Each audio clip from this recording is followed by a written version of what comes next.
Contact the police. That woman is wrecking our property values. This is what Brenda Thornfield, the HOA president, shrieked just before she dialed 911 on my wife. The alleged offense was planting native wildflowers in her very own front yard. It was 7 a.m. on a Tuesday. My wife, Patricia, was on her knees in the soil, her hands immersed in the Colorado earth that carried the scent of morning rain and fresh potential. She was dressed in her most worn-out gardening jeans, with strands of hair escaping her messy ponytail. Directly across the street, Brenda stood on her chemically immaculate lawn, in full makeup and crisply pressed khakis, wagging her manicured finger as if she were leading an orchestra of indignation. The police car arrived, an officer got out, took 3 steps towards the supposed criminal tending to her columbines, and then froze, his jaw literally dropped. "Your Honor, Judge Blackwood." Brenda's clipboard fell to the sidewalk with a sharp plastic sound. Her mouth flapped open and closed like a fish out of water. Oh, did I neglect to mention that my wife's profession involves sentencing criminals? What would you do if an HOA Karen called the authorities on you for gardening? Post your own nightmare story below. Where are you tuning in from? And does your own neighborhood have a person like this? Allow me to rewind and explain how this situation developed. My name is Marcus Blackwood. I'm 58, and I'm retired from the Colorado Springs Fire Department after a 32-year career of rushing into burning structures while sensible people were running out. My wife is Patricia.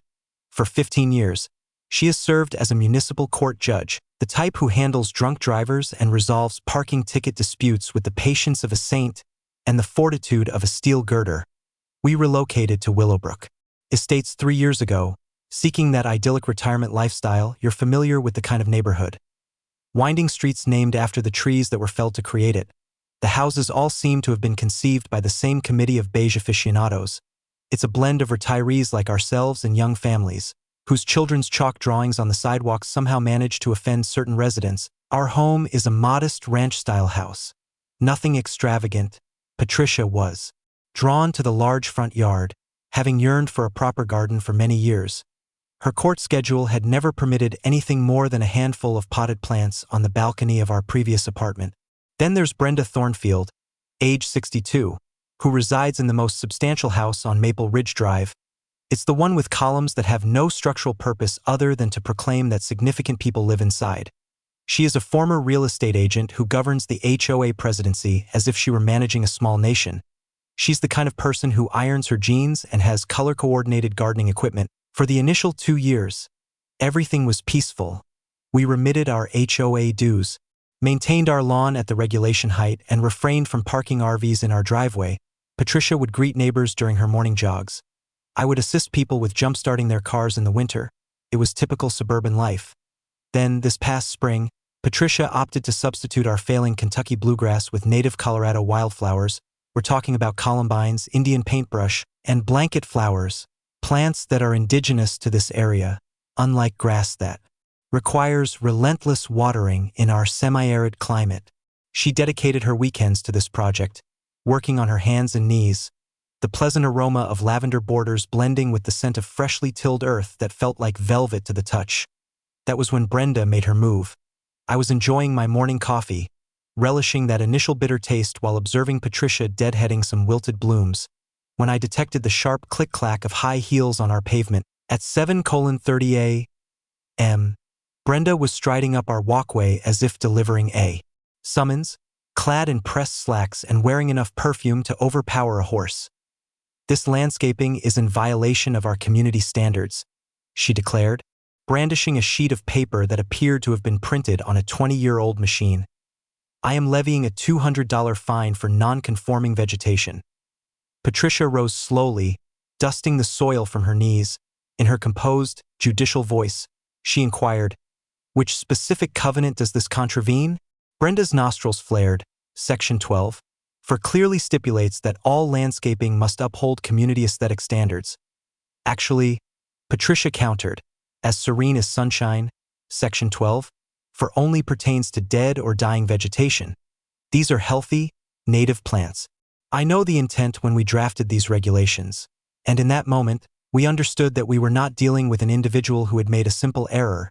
You see, Patricia had conducted her research, dedicating 3 evenings to meticulously reading every page of the HOA covenants with the same focus she applies to intricate legal documents.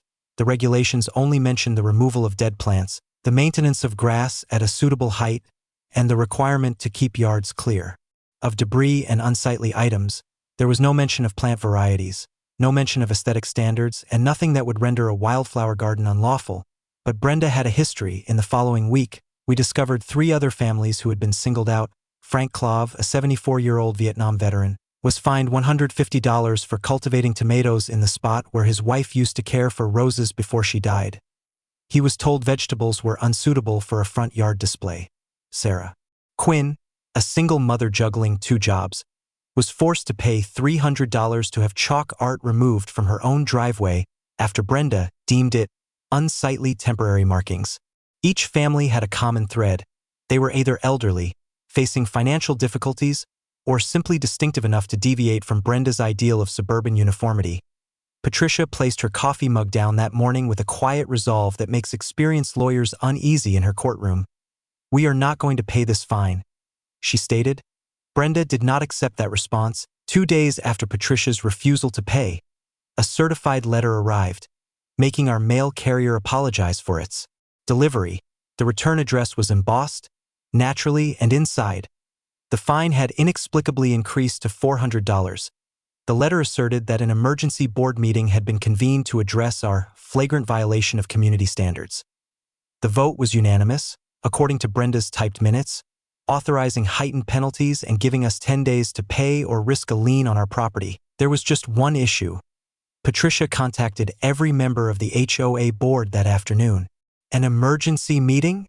Frank Koslov's gravelly voice crackled over our kitchen speakerphone. "Hell, I wasn't aware of any meeting. I've been in Denver visiting my grandson all week." The same account came from 2 other board members. They had never received notice, never cast a vote, and had never laid eyes on these supposed meeting minutes. It became clear that Brenda's unanimous vote consisted of precisely 3 individuals: herself, her next-door neighbor Dorothy, and Dorothy's husband Carl, who typically spends HOA meetings dozing in his lawn chair. Patricia had become familiar with HOA procedural mandates during a particularly tedious municipal law seminar 5 years prior. It was one of those required continuing education courses where half the judges were asleep. Fortunately, she had remained attentive during the segment on homeowner association governance. Colorado law mandates written notification to homeowners at least 14 days before any fine can be levied, along with a hearing to present a defense. Brenda had followed none of these steps, meaning her fine was as legally enforceable as a shopping list.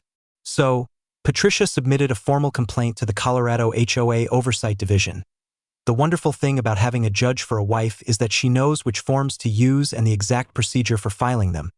That's when Brenda's surveillance activities commenced. Every morning, precisely at 6:00 a.m., her white Lexus would patrol our street like a shark circling its injured prey. The acrid scent of her car's exhaust would mix with the morning dew as she parked opposite our house, engine idling, air conditioning on full blast even in 70-degree weather. Click.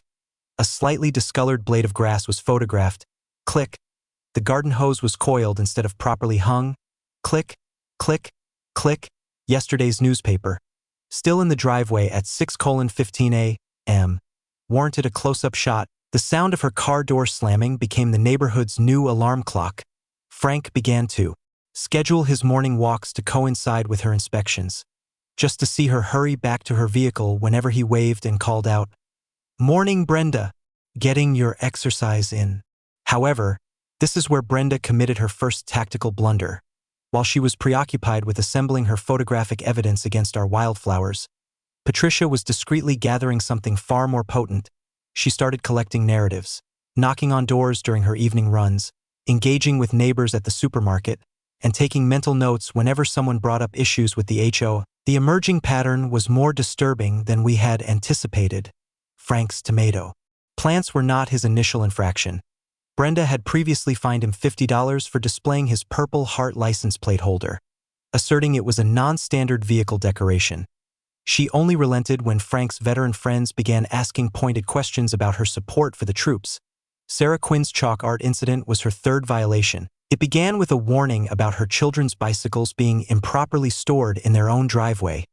This was followed by a $50 fine when her 6-year-old left a soccer ball on the front lawn overnight. Each time, Sarah paid instead of contesting, because single mothers working 2 jobs lacked the time for legal disputes. The elderly widow on Pine Street was cited for excessive bird feeding after Brenda concluded her small bird bath was attracting pest wildlife. In reality, Brenda disliked the sound of morning birdsong interrupting her backyard phone conversations. Every single target had one thing in common. They were either vulnerable, different, or simply refused to bow before Queen Brenda's suburban regime. Then came the minor development that shifted everything. While compiling all this information, Patricia stumbled upon something that made her pause with her coffee mug halfway to her lips. She cross-referenced the dates of Brenda's violation notices with the HOA board meeting minutes from the past 2 years. Every single fine had been issued during weeks when a minimum of 3 board members were away. Brenda wasn't merely fabricating emergency meetings. She was intentionally scheduling her harassment campaigns for times when no one was available to challenge her. "Marcus?" Patricia said that evening, her voice imbued with the same quiet intensity I'd heard her use when sentencing career criminals. "She's not just power-hungry, she's methodical. This is systematic intimidation." The aroma of fresh coffee and printer ink became a constant in our home office as Patricia methodically prepared her counteroffensive. Every photograph Brenda captured, every violation notice she issued, every arbitrary rule she concocted was being documented by someone who understood evidence collection more proficiently than most lawyers. Patricia was engaged in a game of chess while Brenda was playing checkers, and Brenda was completely unaware that she was on the verge of losing her queen. A week after Patricia lodged her state complaint, Brenda deployed what she likely considered her ultimate weapon. The architectural review process. The certified letter showed up on a Tuesday, as thick as a legal document and twice as pompous. Brenda was insisting that our wildflower garden be subjected to landscape modification approval by the HOA's Architectural Review Committee, based on her reading of the covenants. Any alteration to existing vegetation patterns necessitated prior consent. From a 3-member panel, here's what I know about architectural review committees, something I learned during my tenure with the fire department when we had to deal with HOA regulations for emergency vehicle access. They are intended to stop your neighbor from painting their house neon pink or erecting a 20-foot statue of Elvis on their front lawn. They are not meant to dictate the type of flowers you plant in soil that has been soil for 15 years. But Brenda scheduled a hearing regardless, 48 hours notice, community center basement, bring all relevant documentation. Oh, and she was bringing an expert witness, a supposed landscaping professional who would testify as to why native Colorado plants were somehow unsuitable for Colorado soil. Patricia concluded her phone call after receiving this news and smiled. It wasn't her warm, neighborly smile, but her courtroom smile, the one that defense lawyers have come to dread. "She wants a hearing," Patricia declared, opening our bedroom closet. "Then let's give her one." Thursday evening, 6:30 p.m. The community center basement had the aroma of 50 years of potluck dinners and budget meetings. It was a musty blend of stale coffee, industrial-grade carpet, and a faint hint of mildew that no air freshener could eliminate. Fluorescent lights hummed overhead like expiring insects, bathing everything in that distinct shade of institutional beige that makes one question if joy is permitted in municipal buildings. Brenda was seated at a folding table with Dorothy and Carl, appearing as though she were presiding over a corporate board meeting rather than discussing flower types. She had brought a briefcase to a garden hearing in a community center basement. Patricia entered, dressed in her complete judicial robes, the full attire. Black robes, perfectly ironed, with her name badge that read, "The Honorable Patricia Blackwood, Municipal Court Judge." Her hair was styled in the severe bun she wears for sentencing hearings. She carried a leather briefcase that likely cost more than most people's monthly mortgage. The psychological assault was immediate and devastating. Brenda's confident demeanor sagged like a leaking balloon. Dorothy began to nervously adjust her reading glasses. Carl, for the first time in 3 years of HOA meetings, awoke and asked, "Is she here to arrest someone?" "Good evening," Patricia stated in her official court tone, the one that compels public defenders to stand taller.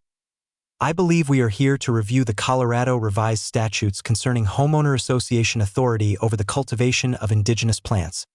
She then opened her briefcase and began to arrange her documents. These weren't just any papers. but a comprehensive legal brief featuring case citations, precedent analysis, and photographs of every plant in our garden, complete with their Latin names and ecological impact assessments. Brenda's expert witness was Roger Pembroke, her real estate business partner, who had probably never identified a weed in his entire life. When Patricia inquired about his qualifications, Roger mumbled something about 20 years in property management and his understanding of community standards. "Mr. Pembroke," Patricia said, producing a field guide, "can you distinguish between Aquilegia caerulea and Aquilegia chrysantha?" The what now? The Colorado state flower versus its yellow relative. Both are native columbines, and both are growing in my garden. Which one is in violation of your community standards? Roger looked like a deer caught in the headlights of an oncoming freight train. "Well, I mean, it's not really about the specific plants. Then what, precisely, are we reviewing?" But the true turning point occurred when Patricia casually mentioned that she had spent the afternoon photographing Brenda's own backyard. It appeared our HOA president had some curious landscaping choices that had somehow bypassed architectural review. "Mrs. Thornfield, could you explain why your ornamental fence surpasses the 6-foot height restriction by 8 inches without having required approval?" Brenda's face went through a series of interesting color shifts. That's decorative screening, it's different. And your decorative pond, constructed without any architectural review process whatsoever? It's a water feature. What about the placement of your hot tub? According to these measurements, it infringes on the 15-foot setback requirement by approximately 4 feet. The scratching sound of Patricia's pen as she took meticulous notes was the most prominent noise in the basement. Every word, every faltering excuse, every inconsistency was being documented by someone who had spent 15 years listening to people perjure themselves under oath. Frank had come to support us, along with Sarah and 3 other neighbors who had been victims of Brenda's violation. Campaign, they sat on folding chairs like a jury, observing Brenda's authority disintegrate in real time. "This hearing is adjourned," Brenda finally declared when Patricia asked her to cite the specific covenant language that mandated architectural review for native plants. But Patricia was not finished. "Actually, Mrs. Thornfield, I have one more question. When exactly did this architectural review committee obtain its legal authority to regulate indigenous vegetation?" Silence, the kind of silence that makes fluorescent lights sound like jet engines. After being thoroughly dismantled in her own sham hearing, Brenda aimed directly for the neighborhood's finances. The letter came exactly 1 week later, distributed to every home in Willowbrook Estates, bearing the kind of official-looking seal that elevates people's blood pressure. "Emergency Special Assessment Notice" was stamped across the top in red, crisis-implying letters. According to Brenda's figures, the HOA's legal costs for defending against frivolous complaints and harassment from problem residents necessitated an immediate $5,000 assessment from every household. It was due in 30 days, with no exceptions, no payment options, and no appeal process. The letter proceeded to detail how one selfish neighbor was compelling the entire community to shoulder the expense of legal disputes that could have been prevented if certain people would simply adhere to the rules like everyone else. The woman was attempting to pit our neighbors against us by targeting their most sensitive area, their retirement funds. But Brenda made a crucial error. She convened a mandatory neighborhood meeting to justify the assessment, and she held it in the same community center basement where Patricia had recently dismantled her architectural review committee. Sunday afternoon, 2:00 p.m. The basement was more crowded than a rush hour train. Retirees who hadn't attended an HOA meeting in 5 years were present, clutching Brenda's assessment notice like crucial evidence. Young families found space between folding chairs, managing toddlers who, sensing the adult unease, responded with fitting commotion. The atmosphere was heavy with anxiety and the faint scent of the morning's church potluck. Fried chicken and green bean casserole. Comfort food that was. Failing to comfort anyone, Brenda stood at her folding table in a navy blue blazer that projected trustworthiness, flanked by Dorothy and a barely conscious Carl. She had readied a PowerPoint presentation about HOA legal costs in a basement, equipped with a projector older than many of the attendees. "Friends and neighbors," she started, her voice filled with practiced real estate sincerity, "we are confronted with an unprecedented legal crisis because one household has chosen to wage war against our community standards." She advanced to her first slide. "Legal defense fund $35,000 required." The figure lingered in the stale air like a death sentence for those on fixed incomes. It was then that Patricia stood up. She had been seated in the back row with me and Frank, dressed in jeans and a simple sweater, appearing like any other worried neighbor. But as she rose, a palpable shift occurred in the room. Perhaps it was her posture, the way she had been taking notes on a legal pad, or simply the quiet assurance that comes from years of commanding a courtroom. "Excuse me, Mrs. Thornfield," Patricia said, her voice easily audible throughout the packed basement. "Before we get to the assessments, could you please clarify precisely which legal expenses we are being asked to cover?" Brenda's smile wavered. "Well, obviously, the costs of defending against your campaign of harassment and frivolous state complaints." "I see. And which law firm is representing the HOA in this matter?" "We have retained Morrison, Burke, and Associates for all HOA legal affairs." Patricia nodded with consideration. "That's interesting, because according to a Colorado Open Records Act request I submitted last Tuesday, the HOA has paid $47,000 to Thornfield Property Solutions over the last 2 years for various consulting services." A murmur spread through the attendees like a breeze through a field. "Your company, Mrs. Thornfield? $47,000 for what services?" "Exactly." Brenda's face began to change colors again. Those are legitimate property management consulting fees." "For what specific services?"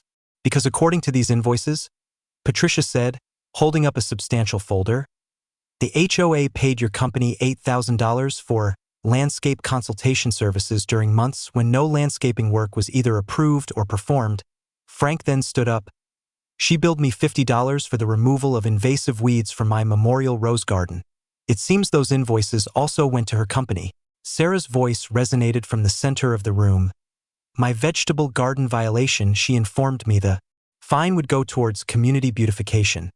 But the check was made out to Thornfield Property Solutions." The temperature in the room seemed to plummet. Retirees who had been gripping their assessment letters now held them for entirely different reasons. "Furthermore," Patricia went on, her courtroom tone now fully present, "I would like everyone to be aware that Mrs. Thornfield has been collecting fines and fees while the HOA's corporate status was dissolved 18 months ago due to unpaid state filing fees." A dead silence followed, the kind in which you can hear your own heartbeat. "What does that mean?" called out Mrs. Peterson from Pine Street. Patricia's voice was gentle yet perfectly clear. "It means that every fine, every fee, every assessment collected in the past 18 months has been deposited into accounts controlled by Mrs. Thornfield for an organization that, legally, does not exist." The fluorescent lights seemed to buzz louder. Someone's phone rang and was quickly silenced. A toddler chose that moment to loudly declare his need for the restroom. Brenda stood at her folding table, her mouth opening and closing as if she were trying to speak underwater. Then, Frank's gravelly voice broke the silence. "Lady, are you telling us you've been stealing our money?" The basement erupted like a shaken soda can. "Stealing?" Brenda's voice cracked, rising to a higher pitch than a teenage boy's. "I have worked tirelessly for this community. Every fee collected goes directly to maintenance and improvements." "Then you won't object to showing us the bank statements?" Patricia said calmly. That's when Brenda made her ultimate mistake. She snatched her briefcase, knocked over her folding chair, and bolted towards the basement stairs, shouting something about ungrateful neighbors and contacting her lawyer. The slam of the community center door reverberated through the basement like a judge's gavel. What Brenda didn't realize, what she couldn't have known, was that Patricia had spent the preceding week collaborating with her paralegal friend, Jennifer, at the courthouse, delving deep into HOA corporate records and banking regulations. Topics most people find more tedious than watching paint dry. You see, when Patricia submitted that Colorado Open Records Act request, she wasn't just on a fishing expedition. She knew precisely what she was searching for. Having seen similar cases in her courtroom, small-scale fraud often follows predictable paths, and HOA embezzlement has its own distinct brand of ineptitude. The definitive evidence was, in fact, readily available at the Colorado Secretary of State's office. Every HOA in the state is required to file annual reports, just like any other corporation. If you miss 2 consecutive years, your corporate status is automatically dissolved. It's akin to forgetting to renew your driver's license. But the consequences involve thousands of dollars in potentially unlawful fee collection. Brenda had failed to file in 2022, 2023, and 2024. For 18 months, she had been amassing funds on behalf of an organization that, from a legal standpoint, no longer existed. Every fine, every assessment, every consulting fee paid to her company was deposited into accounts she personally controlled. Not into corporate HOA accounts with proper oversight, but the financial misconduct was merely the beginning. The main issue was what Jennifer found when she cross-referenced Brenda's violation patterns with fair housing discrimination databases. It turned out that Brenda's targets were not chosen at random. She had systematically pursued households that matched specific criteria. Elderly residents who might pay to avoid conflict, single parents too preoccupied to investigate their rights, and families that didn't conform to her vision of suburban perfection. The pattern was so distinct it could have been a manual for discriminatory enforcement. Frank's Purple Heart license plate holder, Sarah's children's chalk art, the widow's bird, Bath, my wife's native wildflowers. Each violation had been deliberately selected to target individuals who were either vulnerable or different. Over $23,000 had vanished into accounts that only Brenda could access. Money collected from neighbors who had trusted their HOA president to adhere to the law while she was busy fabricating rules and enforcing covenants for an organization that had legally ceased to exist. Patricia laid out the evidence on our kitchen table that night like a general, mapping out a military strategy. Bank records, corporate filings, violation notices, timestamps, photographs. Everything required to prove systematic fraud and discrimination. We could take this to the district attorney tomorrow, she told me, sipping her evening tea as she reviewed the financial documents. Brenda would likely accept a plea deal, make restitution, and receive probation, but, and this was the crucial part, that doesn't help Frank restore his memorial garden. It doesn't compensate Sarah for the anxiety she experienced every time she saw Brenda's car in her driveway. It doesn't rectify the fact that this woman has been terrorizing our neighbors for 2 years. Patricia had a particular look in her eyes, the same one I'd seen when she sentenced repeat offenders who showed no remorse. For their victims, justice wasn't merely about punishment. It was about ensuring the harm ceased and the community could heal. So, what are your plans? I asked. She smiled. And this time it was neither her courtroom smile nor her friendly neighbor smile. This was her Marcus, you're going to love this smile. I want to give Brenda Thornfield exactly what she's been insisting on all along. A community that abides by the rules, all of them, including the ones regarding fraud, embezzlement, and discriminatory enforcement. The flavor of Patricia's chamomile tea mingled with the sweet scent of justice being meticulously orchestrated.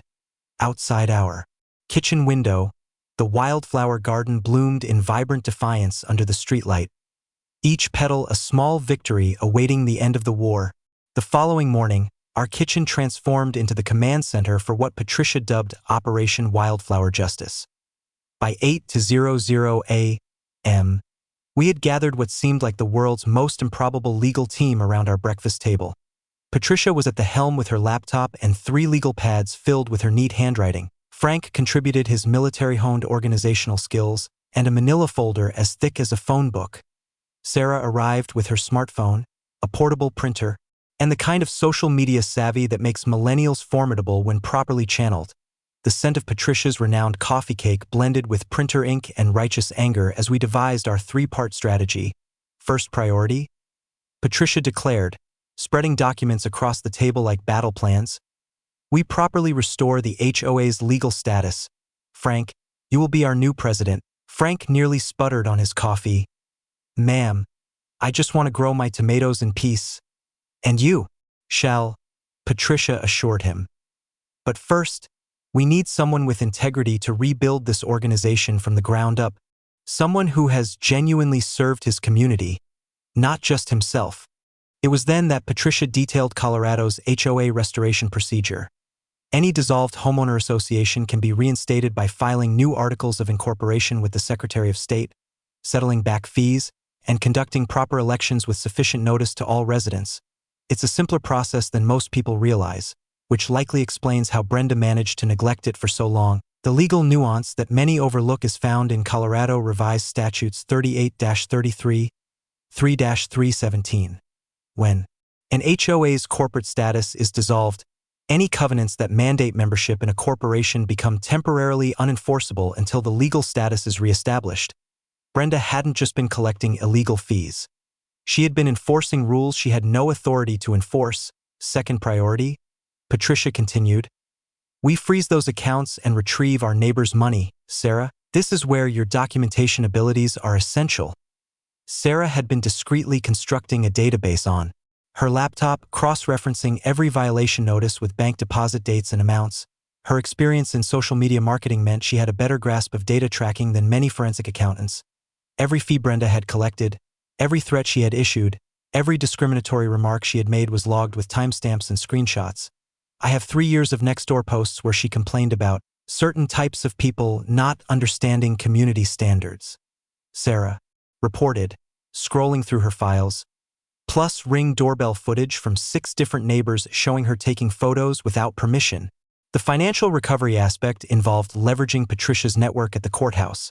Her friend Jennifer had put us in touch with a civil attorney specializing in HOA fraud cases. It turned out that homeowners who have been unlawfully assessed can recover triple the damages under Colorado's consumer protection laws. In addition to attorney fees, third priority, Patricia stated, her voice adopting its courtroom authority. We ensure this never happens to anyone else, in any neighborhood. This was where Patricia's judicial expertise proved indispensable. She had encountered enough small-time criminals to know that individuals like Brenda rarely confine their schemes to a single area. A brief check of business licensing records showed that Thornfield Property Solutions held consulting agreements with 4 other HOAs throughout Colorado Springs. Frank leaned back in his kitchen chair, the same one where he had likely planned military maneuvers 40 years ago, and smiled. You're proposing we dismantle an entire network of these parasites? I'm proposing we follow the evidence wherever it leads, Patricia corrected, and make sure every homeowner in Colorado is aware of their rights. Sarah's eyes shone with the kind of zeal that can make social media campaigns go viral. I can build a resource website. HOA rights, legal procedures, warning signs of fraud. I can make it searchable by neighborhood. The humorous moment of our planning session occurred when we recognized that we were essentially forming a neighborhood watch to monitor our own neighborhood watch president. Frank proposed we call ourselves the Covenant Enforcement Committee, which made Patricia laugh so hard she almost spilled coffee on her legal papers. But the true brilliance of Patricia's strategy was its timing. Rather than exposing Brenda immediately, we would allow her to continue to incriminate herself while we constructed an irrefutable case. Every violation notice she issues from this point forward adds another count to the fraud charges, Patricia explained. Every dollar she attempts to collect becomes more evidence. Every discriminatory comment will be documented by people who now know what to watch for. By noon, we had submitted the Articles of Incorporation to reestablish the Willowbrook Estates HOA as a legitimate entity. Frank was officially our interim president. Pending proper elections, Sarah had set up a private Facebook group for affected neighbors to securely share evidence. And Patricia? She was readying for a legal confrontation that would make Brenda wish she had confined her activities to selling overpriced real estate instead of terrorizing neighborhoods. The taste of victory was already palpable, mingling with the lingering flavor of coffee cake and the satisfaction of good people finally taking a stand. Brenda did not handle the loss of control with grace. Within 48 hours of our kitchen strategy session, she initiated what could be described as a scorched earth campaign. If she was going to be brought down, she was intent on dragging everyone else down with her. Beginning with Patricia's professional reputation, the initial attack was a formal complaint filed with the Colorado Commission on Judicial Discipline. It consisted of 3 single-spaced pages of accusations, alleging that Patricia was leveraging her judicial office to intimidate a dedicated volunteer and gain an unfair advantage in civil matters. She accused Patricia of judicial bias, conflict of interest, and, my personal favorite, weaponizing the legal system for personal gain. The complaint arrived on Patricia's desk at the courthouse on Wednesday morning. She reviewed it during her lunch break and then calmly placed it in a file she humorously calls her "People Who Don't Understand How the Legal System Works" folder. Marcus, she told me that evening while tending to her resilient wildflowers. Brenda just committed her most significant tactical mistake. She is challenged a sitting judge on procedural grounds without comprehending basic judicial ethics. But Brenda was not done. Thursday brought a private investigator. I was in our front yard replacing a sprinkler head when a man in a cheap suit began photographing our house from his car. These were not discreet pictures. He held his camera up to the window as if he were documenting a crime scene. When I waved and began to walk towards him, he sped away, leaving tire marks on the pavement. Sarah's Ring doorbell captured him later that afternoon, loitering around Patricia's designated judicial parking space at the courthouse. By that evening, Frank's network of veterans had identified him as Gary Kellner, a low-level private investigator who specialized in domestic cases and had a reputation for accepting jobs that more reputable investigators would refuse. The harassment escalated to personal attacks by Friday. Anonymous flyers began to appear on car windshields throughout the neighborhood, featuring a grainy image of Patricia in her judicial robes with headlines like, "Corrupt judge living among us" and "Is your neighbor above the law?" The typography resembled something from a 1980s conspiracy newsletter, complete with dramatic fonts and an excessive number of exclamation points. But the absolute lowest point came on Saturday morning. I was loading mulch into our truck at the garden center when I heard a familiar voice behind me. "That's the husband, the judge's husband. They think they're superior to everyone." Brenda was standing 2 aisles away, speaking loudly to anyone within earshot about the corrupt judicial family. That was destroying property values and bringing crime to our peaceful community. She had strategically placed herself near the checkout line to ensure maximum exposure for her performance. The woman had transitioned from HOA president to a full-time character assassination specialist. That afternoon, Patricia received a call from her court administrator. A complaint had been filed, claiming she was presiding over cases involving parties from our neighborhood, thereby creating conflicts of interest. The complaint was anonymous, but the administrator recognized Brenda's real estate letterhead from previous baseless filings. "They want me to recuse myself from all municipal cases related to HOAs," Patricia informed me, her voice filled with the dangerous calm that defense. Attorneys have learned to recognize every parking dispute, every zoning violation, every small claims case that involves any homeowner association in the entire county. The absurdity was astounding. Brenda was essentially demanding that a municipal court judge disqualify herself from a substantial part of her caseload because one HOA president couldn't handle being caught in systematic fraud. But Sunday night brought an escalation that crossed all conceivable boundaries. Patricia's 78-year-old mother was visiting from Denver for her annual summer stay. Mom was watering the wildflower garden before dinner when Brenda strode across the street as if leading a charge. "Excuse me?" Brenda declared, startling Mom so much that she dropped the watering can. "You need to tell your daughter to cease this harassment immediately." My mother-in-law, bless her heart, looked at this perfectly coiffed suburban tyrant and replied, "I'm sorry, dear. Have we met? I am the HOA president, and your daughter is destroying our community with her vindictive legal attacks. As her mother, it is your responsibility to control her behavior." Control her behavior? As if Patricia were a misbehaving teenager and not a sitting judge. Frank happened to be walking his dog and saw the entire exchange. By the time I got outside, Mom was trembling, not with fear, but with pure rage at being told to control her accomplished daughter by someone who had been stealing from her neighbors. That night, Patricia sat at our kitchen table, reviewing judicial ethics guidelines while Mom recounted the story for the 4th time, her anger intensifying with each telling. The smell of Mom's stress-baking chocolate chip cookies mingled with Patricia's resolve to end this permanently. "She just threatened an elderly woman to get to me," Patricia said quietly. "That's not legal strategy, that's desperation. And as any seasoned judge knows, desperate people make the worst possible decisions under pressure." Monday morning brought Brenda's ultimate move. A federal lawsuit. The certified letter was delivered to Patricia's courthouse office. As thick as a novel and twice as melodramatic. Thornfield v. Blackwood. Civil rights violation under color of law was emblazoned across legal documents that must have cost more than most people's monthly rent. Brenda was suing Patricia in federal court for infringing on her civil rights by using judicial authority to intimidate a private citizen engaged in lawful HOA governance. She was seeking monetary damages, injunctive relief, and Patricia's removal from the bench for constitutional violations and abuse of power. The lawsuit was legal gibberish dressed up in official-looking formatting, like putting a bow tie on a garbage truck and calling it formal transport.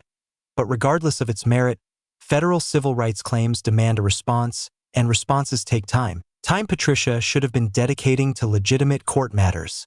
She's trying to overwhelm me with paperwork, Patricia explained over dinner, gesturing with her fork at the pile of legal documents, forcing me to spend thousands on defense attorneys while she portrays herself as a victim in federal court. But Brenda's masterpiece of folly occurred on Tuesday afternoon when she decided to bring her campaign directly to Patricia's workplace. I was in our garage replacing brake pads when Patricia called, her voice taut with controlled anger. "Marcus, you need to come down to the courthouse right now." I arrived to find Brenda in the municipal court lobby, holding a homemade sign that read, "Corrupt Judge Blackwood. Where's justice?" She had positioned herself directly in front of the security checkpoint, ensuring that every defendant, lawyer, and court employee would see her one-woman protest. The lobby smelled of industrial disinfectant and decades of legal tension. But today, it also carried a distinct whiff of secondhand embarrassment as court staff attempted to ignore the middle-aged woman having a public meltdown 20 feet from active courtrooms. This judge uses her position to terrorize innocent homeowners, Brenda declared to anyone within earshot. She thinks she's above the law? Where's the accountability? Court security had notified Patricia's chambers, who had in turn notified the chief judge, who had then called me because they could not legally remove someone from a public courthouse lobby without cause. Even if that person was creating a spectacle that would shame a reality TV show, it was at this moment that Detective Ray Kowalski passed through the security checkpoint for his afternoon testimony in an unrelated case. Ray had appeared before Patricia's bench at least 50 times over the past 3 years, for cases ranging from domestic violence to DUIs and minor drug possession. The routine business of a municipal court, he knew Patricia as a fair, methodical judge who never allowed personal feelings to influence legal proceedings. He also recognized irrational behavior when he saw it. "Ma'am," Ray said in his professional police voice as he approached Brenda's impromptu protest, "is there a problem here?" "Yes, there's a problem." Brenda spun around, her sign wobbling. "This corrupt judge is using her position to persecute me for doing my job as an HOA president." Ray glanced at the sign, then at the courthouse security cameras recording the entire scene, and then back at Brenda. "And you are Brenda Thornfield, president of the Willowbrook Estates HOA, that woman," she pointed dramatically towards the courtroom doors, "is hearing cases that directly benefit her personal vendetta against my community leadership. The wonderful thing about courthouse lobbies is their acoustic design. Every word of Brenda's tirade carried into adjacent courtrooms, where lawyers were likely wondering if a daytime soap opera had been accidentally broadcast over the intercom." Ray took out his notebook, the same one he used at actual crime scenes. "What specific cases has Judge Blackwood presided over that involve you personally?" "Well, I mean, she hasn't heard any yet, but she could. It's the potential for bias that's important." "So, you're protesting a judge for cases she has not heard, concerning matters that have not yet occurred." Brenda's face went through several interesting color changes as she realized she had just described her federal lawsuit to a police detective in terms that made it sound exactly as frivolous as it was. But the real turning point came when Ray asked for her identification and ran her name through the system as part of what he later called a routine verification of a potential disturbance complainant. It turned out Brenda had 3 unpaid parking tickets and a bench warrant for failure to appear on a speeding violation from 6 months prior. The very municipal court system she was protesting had issued a warrant for her arrest, which she had been ignoring while filing federal lawsuits about judicial corruption. The irony was so rich you could have served it with coffee and called it dessert. "Ma'am," Ray said, his voice adopting the formal tone that signals someone's day is about to take a turn for the worse. "I need you to come with me."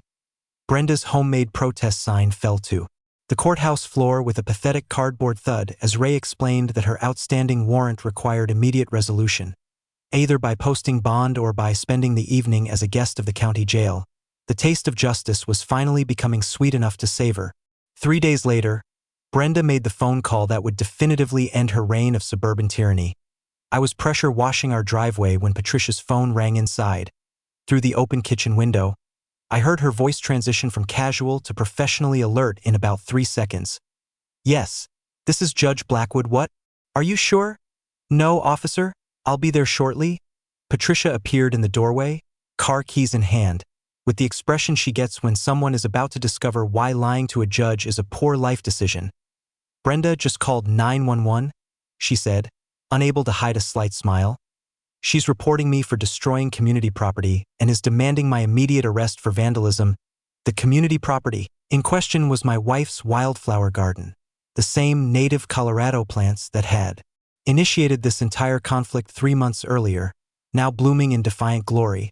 Apparently, Brenda had convinced herself that since she was the HOA president, and the HOA dictates community standards, and the garden violated her interpretation of those standards, then the garden technically belonged to the community, and Patricia was destroying it by continuing to care for flowers she had planted in her own yard. The logic was so convoluted it could have been used to teach philosophy students about the pitfalls of circular reasoning. I grabbed my phone and called Frank.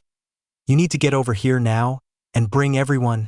By the time the police car arrived, half the neighborhood had appeared on sidewalks and front lawns as if we had all received the same telepathic message. Frank stood on our driveway with his arms crossed, looking like a retired drill sergeant prepared to defend democracy. Sarah had strategically positioned herself with her phone camera, understanding that moments like these require documentation. Even Mrs. Peterson from Pine Street had shuffled over with her walker, resolved not to miss the unfolding events. The police cruiser approached slowly, likely because Officer Ray Kowalski could see the gathering crowd and wanted to evaluate the situation before stepping into what resembled a neighborhood insurrection. The morning air was filled with the sweet scent of Patricia's lavender border, mixed with the anticipation of community justice finally being delivered. Brenda stood on her manicured lawn, dressed in a pressed business suit at 9:00 a.m. on a Wednesday, holding a folder as thick as a municipal code book and pointing at Patricia as if identifying a suspect in a lineup. "There she is," Brenda proclaimed as Ray exited his cruiser. "The woman who has been systematically destroying our community property in defiance of lawful HOA authority." Ray looked at Patricia, who was peacefully kneeling beside her columbines in faded jeans and a gardening shirt, a trowel in one dirt-covered hand. Then he looked at Brenda, who was vibrating with righteous indignation in her power suit. Then he looked at the growing crowd of neighbors, all of whom were staring at Brenda as if she had just announced her intention to declare war on gravity. "Ma'am," Ray said in his most professional voice, "can you explain exactly what crime is being committed here?" "Destruction of community property, violation of HOA covenants, defiance of lawful authority." Brenda waved her folder as if it contained the Constitution itself. Ray walked slowly towards Patricia, who stood up and brushed the dirt from her knees with the dignity of someone who had never doubted that truth ultimately prevails over theatrics. "Your Honor," he said, and those two words hung in the morning air like a judge's gavel. The effect on our assembled neighbors was immediate and electric. Mrs. Peterson's mouth dropped open. Sarah's phone camera remained steady, but her eyes widened. Even Frank, who had been aware of Patricia's profession for months, stood a little taller, but the impact on Brenda was utterly devastating. Her pointing finger froze mid-accusation. The folder slipped from her suddenly limp grasp, scattering papers across her perfect lawn like legal confetti. Her mouth opened and closed without a sound, producing no words, only a series of strangled squeaks. "Your Honor," she finally managed. "She's your Judge Patricia Blackwood, Colorado Municipal Court," Patricia said calmly, extending her dirt-covered hand to Ray, who shook it with the respect due to someone he had worked with professionally for 3 years. The murmur from the crowd started low and grew like distant thunder. Whispered conversations, nervous laughter, the sound of people realizing they had been witnessing a David versus Goliath story, except David had been wearing judicial robes under her gardening clothes all along. "Ma'am," Ray said to Brenda, his voice carrying the kind of patience typically reserved for individuals experiencing an obvious mental health crisis. "Are you filing a complaint that a municipal court judge is gardening in her own yard?" Brenda's face went through more color changes than a malfunctioning traffic light. "I she the HOA she my authority." Then Frank stepped forward, his veteran's voice cutting through the morning air like a command. "Officer, this woman has been stealing money from our neighborhood for 2 years. The dominoes fell faster than a house of cards in a windstorm, within 48 hours of Ray's impromptu arrival. Brenda had resigned from every HOA position she held, not just in our neighborhood but across all 4 communities where Thornfield Property Solutions had been consulting. Her federal lawsuit against Patricia was dismissed with prejudice. Legal terminology for Don't ever bring this ridiculous nonsense to court again. The Colorado Attorney General's office acted with surprising swiftness once the media got wind of the story. It turns out no one appreciates headlines about suburban despots stealing from retirees. Particularly in an election year, Brenda pleaded guilty to theft, fraud, and filing false police reports. She was sentenced to 3 years of probation, ordered to make full restitution to every affected homeowner, and permanently barred from serving on any HOA board in Colorado. The restitution checks were almost as gratifying as watching her perp walk. Though Frank maintained the real victory was when his tomato plants won first prize at the county fair 3 months later. We held our first legitimate HOA election that October, with proper notice and actual ballots instead of Brenda's usual all in favor. Raise your hand while I'm not looking. Method: Frank was elected president unanimously, though he spent his acceptance speech complaining that he had never wanted the job in the first place. Sarah became our treasurer, mainly because she was the only person under 60 who understood spreadsheets. The recovered funds, totaling nearly $34,000 including interest and penalties, transformed our neighborhood. We created a community garden where Brenda's former consultation fees now help neighbors grow vegetables, herbs, and flowers that are native to Colorado soil. The scent of fresh basil and tomatoes now mixes with Patricia's wildflowers every summer morning, a living testament to the fact that communities flourish when people collaborate instead of competing. Frank donated a portion of his military pension to establish the Willowbrook Educational Scholarship, assisting local students in pursuing studies in law, public service, or agricultural sciences. There have been 3 recipients so far, including Sarah's daughter, who aspires to become a civil rights attorney after witnessing her mother fight back against discrimination. But the crowning achievement was our first annual Wildflower Festival, held exactly 1 year after Brenda's arrest. The sound of children's laughter, blended with bluegrass music as Patricia's garden served as the main attraction, surrounded by booths from native plant societies and Frank's famous military-grade barbecue, the aroma of which could be detected from 3 blocks away. More importantly, we had rebuilt something that Brenda's reign had nearly obliterated. The simple joy of neighbors genuinely caring for one another. Children now play in the streets without fear of violation notices. Elderly residents plant memorial gardens in peace. Young families display decorations that reflect their actual heritage rather than beige uniformity. Patricia's wildflower garden became a local landmark, featured in Colorado Gardening magazine and studied by universities researching native plant restoration. The irony was not lost on us that what Brenda had deemed property value destruction actually increased home values by 15% as news of our inclusive, well-run community spread. The legal precedent set helped other Colorado neighborhoods combat similar fraud. The state legislature even passed the Thornfield Accountability Act, mandating stricter HOA oversight. Patricia now speaks at judicial conferences across the country, always stressing that justice is most effective when it is applied fairly to everyone. Last month, a new resident asked Frank about our reputation for being drama-free and well-managed. Frank grinned, the taste of his morning coffee mixing with satisfaction. Drama-free? We had enough drama to last a lifetime. The difference is we got rid of the person causing it. As for Brenda, she relocated to Arizona, where she has already been cited for pool violations and aggressive behavior towards maintenance staff. Some people never change. Here's the takeaway. Always demand proof that your HOA has filed the necessary state paperwork before paying any disputed fines. Document everything with timestamps and photos. Be aware that patterns of discriminatory enforcement can lead to federal investigations. Most importantly, find your community's Frank. Someone willing to stand up when bullies think clipboards make them royalty. Your HOA horror stories help others identify warning signs and fight back. Share your worst nightmare in the comments below. We read every single one and feature the most outrageous stories in future episodes. Subscribe to End for HOA and ring that notification bell if you believe that good neighbors triumph over petty tyrants every time. We have dozens more tales of suburban justice served, including next week's episode about the parking enforcer who attempted to ticket the new transportation director's car while she was standing right there watching. Community justice tastes sweeter than Patricia's wildflower honey. And that's saying something. You've been watching End for HOA, where entitled Karens face a reality check. If this episode sparked secondhand rage or satisfaction, hit that like button, leave your thoughts in the comments, and subscribe so you'll be the first to see more weekly HOA chaos.